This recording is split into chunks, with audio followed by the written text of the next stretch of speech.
Olá meninos dos segundos anos, tudo bem com vocês? Eu espero que vocês estejam bem e que tenham uma ótima semana, tá bom? Hoje nós vamos fazer a correção das atividades que eu deixei na aula passada, né? Que a gente vai analisar as variações linguísticas em textos diferenciados, certo? Mais importante, pessoal, do que fazer as atividades é corrigir as atividades, né? Ver onde é que vocês estão errando, por que estão errando. Lembrar, errar é normal, né? Mas a gente não pode acostumar e nem deixar o erro para lá, né? Sempre tentando melhorar, sempre buscando melhorar, né? É com os erros que a gente vai aprendendo, tá bom? Então vamos lá, ó. Aqui nós temos um texto, né? Ó, fim da pobreza extrema é crucial para um futuro sustentável, diz chefe da ONU. Aqui a gente já começa a perceber o tipo de texto, né? De que tipo de texto se trata. Aí aqui, ó, deixa eu ver se eu consigo...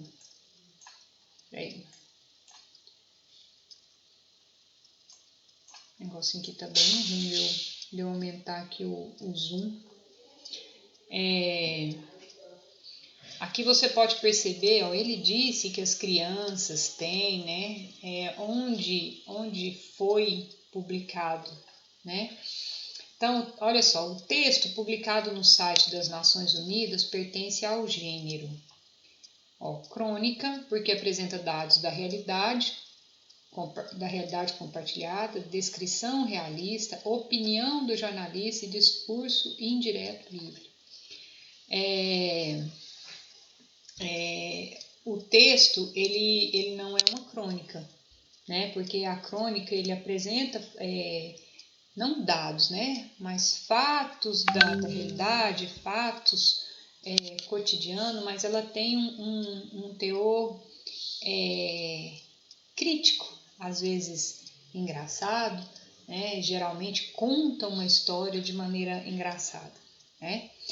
Artigo de opinião, porque apresenta temas atemporais, poderia até ser. Descrição objetiva, talvez sim, né? Linguagem formal aqui não, tá? Um artigo de opinião, ele é escrito em linguagem formal, tá? Discurso direto e indireto também não, porque é um texto que vai apresentar a opinião de quem está escrevendo, né? E linguagem formal, porque geralmente é um texto escrito em jornais, né? ou revistas, então não é um texto informal, né?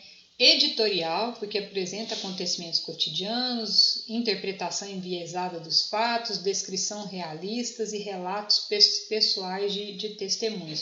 Quando você pega relatos pessoais de testemunhos aqui, você pensa que é aqui, ó, né? Ele disse que tal, não.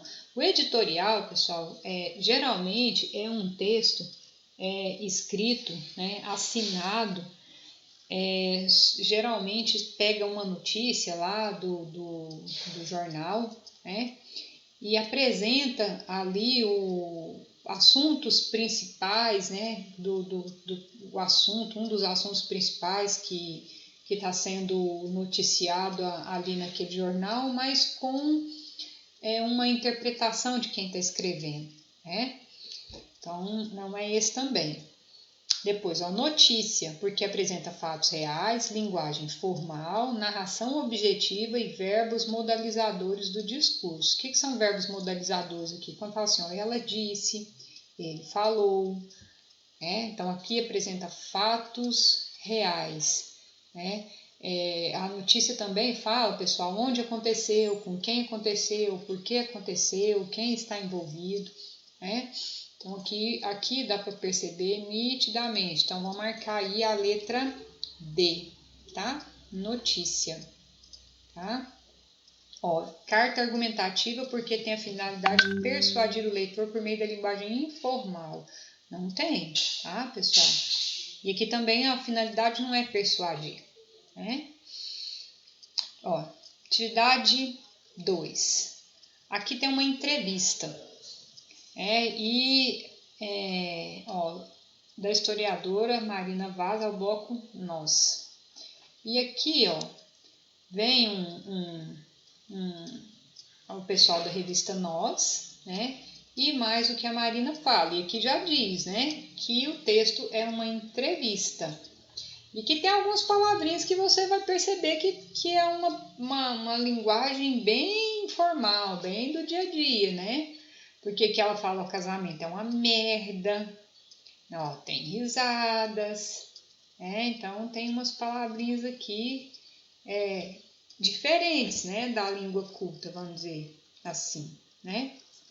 Ó, a linguagem empregada pela... Ó, sofri pra burro, mais um aqui, ó, tá vendo? Ó, a linguagem empregada pela historiadora. Marca-se pelo emprego de expressões fora do uso corrente, o que lhe confere plena formalidade. Não, né, gente? Não tem, essa linguagem aqui não tem nada de formal, né? Essa coisa de merda, sofrer para burro, isso não é coisa da linguagem formal, né? Então, letra B.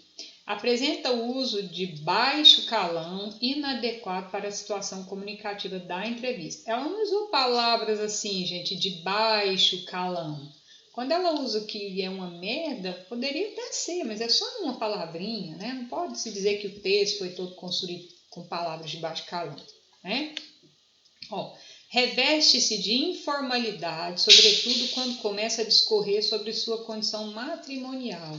Ou seja, é uma linguagem bem informal, né? Com bastante liberdade, né? Para falar sobre a sua própria situação. Ali ela não está preocupada em falar de acordo com a norma culta, de acordo com a gramática. É uma situação, a entrevista ali é uma situação bem simples, bem informal. Então ela não está preocupada com a gramática nessa hora, né? Então aqui, vamos ver as outras, né? Ó, mantém o estilo formal. Aqui você já vê que não é, né? Pelo uso das palavras que ela utilizou, pela liberdade com que ela fala, você já vê que não mantém o estilo formal, tá? Apresenta a sua ironia com termos coloquiais em relação à pergunta confusa a que foi exposta. Ela teve uma pergunta confusa? Não teve, né? Olha lá a pergunta dela, ó. Um estudo sobre os perennials afirma que a maneira como se envelhece, boa ou má, depende da maneira como se encara a velhice. Se você é pessimista, envelhece mal e vive menos. Em resumo, você concorda? Então não tem uma pergunta, né, confusa, e nem ela expressou ironia aqui não, tá? Então aqui, ó, pergunta exercício número, deixa eu pegar aqui. Exercício número 2. Vocês vão marcar aí a letra C, tá bom? Ó, reveste de informalidade, tá? Letra C. Deixa eu mexer aqui, né? O texto foi lá para baixo. 3. Olha aqui, ó. Examine essa propaganda. Aqui nós temos um texto misto, né? Que tem linguagem verbal aqui, não verbal aqui da imagem, né? É um cartaz, né? Olha só, combustível legal. Próximo passo, uma lei que puna o sonegador. Aqui está falando sobre a adulteração de combustíveis, né? Aí essa palavrinha legal aqui, ela vai ter duplo sentido aqui. Legal de bom e legal de acordo com a lei, tá? Então, vamos lá. Ó. Então, ó. Por ser empregado tanto na linguagem formal, que seria a palavra legal, de acordo com a lei, quanto na linguagem informal, que seria o mesmo que bom, bacana, né? Ó, o termo legal pode ser lido no contexto da propaganda, aqui na propaganda, respectivamente, no seguinte sentido. Como é que você entende a palavra legal? Nós vamos entender ela de duas maneiras aqui, tá? Lícito e bom, aceito e regulado, requintado e excepcional, de jeito nenhum, né? Viável e interessante também não. Jurídico e autorizado, jurídico até sim, mas e o outro sentido, né? Então aqui seria lícito e bom, tá? Letra A aí que vocês vão marcar aí na questão número 3, tá bom? Aí aqui tem um exercício que requer um pouquinho mais de atenção por parte de vocês, né? Ó, leia o texto, que é esse aqui, a charge de Albert Monte e os trechos abaixo. Então, nós precisamos ler 3 situações, né? Então, vamos lá. Charles Baudelaire, poeta do século XIX, é autor do livro As Flores do Mal. Nele, seus poemas abordam temas que questionam as convenções morais da sociedade francesa da época, né? Sendo por isso taxado como obsceno, como um insulto aos bons costumes da época. A partir dele, originaram-se na França os chamados poetas malditos. Então aí vem a charge. Ó, Baudelaire e suas flores do mal. Aqui vocês percebem, não sei se dá para vocês perceberem, as flores têm uns rostinhos. E elas estão conversando com o autor. Assista às maratonas de séries nos dias úteis. Ou seja, assiste série nos dias úteis, né? Coma bacon. É bom comer bacon? Não é bom para a saúde, né? Ó, quando te escreverem uma mensagem, visualize, mas não responda. Isso aqui trouxe a situação, né? Trouxe o assunto aqui, a temática do livro dele, para a atualidade. Porque provavelmente isso aqui não acontecia na época, né? Quando te escreverem uma mensagem, visualize, mas não responda. Isso aqui é uma coisa nossa, atual, para a nossa sociedade de hoje, né? Nas mensagens aí dos WhatsApp da vida, coisa que não tinha lá antes, né? Mas aqui as flores estão conversando com o poeta aqui, né? Então, olha lá, agora aqui os trechos, ó. Quando te escreverem uma mensagem, visualize, mas não responda. Assista às maratonas de séries nos dias úteis. Coma bacon. Olha lá, nós precisamos analisar esses três períodos aqui. Então, tá lá do outro lado. Sobre os períodos apresentados, é correto afirmar que o primeiro apresenta um desvio da norma culta, pois utiliza a terceira pessoa nos verbos, visualize, né? E responda, que você visualize, que você responda, que ele visualize, que ele responda. Eu, tu, ele. Então, terceira pessoa, né? Mas utiliza o pronome na segunda pessoa, o te. O te é de segunda pessoa. O que acontece? Nós quase não usamos o te, né? Nós usamos o você na segunda pessoa. Nós não usamos o tu, por isso que acontece esse desvio. Nós não usamos o tu, que tu sigas, né? Então, acontece esse desvio. A gente usa o verbo na terceira pessoa, mas o pronome a gente usa aqui, no caso, o tu a gente não usa. E lá está usado, né? O verbo na terceira pessoa e está usado o tu, o te, né? Então, sendo, contudo, adequado ao ambiente informal. O ambiente informal. Isso é adequado ao nível informal. Aqui já está correto, tá? Mas vamos ver o outro. O segundo seria adequado ao diálogo formal das flores com o poeta, se fosse, que as maratonas sejam assistidas nos dias úteis, devido ao teor religioso das falas. Nada a ver, né, pessoal? Nada a ver isso aqui. Tem teor religioso nenhum aqui. Depois, o terceiro apresenta o conteúdo adequado a hábitos de vida saudável para a personagem, representando as necessidades de abstenção de atitudes agradáveis. Nada a ver, né, pessoal? Para a personagem, a abstenção de atitudes agradáveis, se abster, né, de atitudes agradáveis. Aqui uma coisa está negando a outra, né? Também não.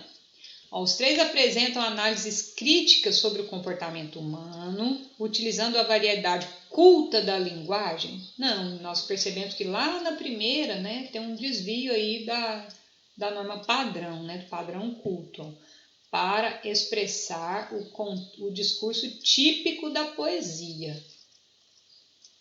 Lá na charge, o texto também não é poético. Lá no livro pode até ser, mas lá na charge não. Né? Letra E. As três apresentam verbos conjugados no subjuntivo para expressar desejos do poeta que só podem ser verbalizados pelas flores do mal. Olha aqui, ó. Quando eu falo assim, ó, coma, ó, que ele assista, visualize. Esse visualize aqui, o verbo está no modo indicativo, tem certeza. Né? Assista às maratonas. O verbo também não está no subjuntivo. E aqui está no imperativo. Né? Então, não é a letra E. Então, vocês vão marcar aí, ó, a letra A. Tá? Isso aqui, pessoal, é uma coisa que acontece muito no nosso dia a dia.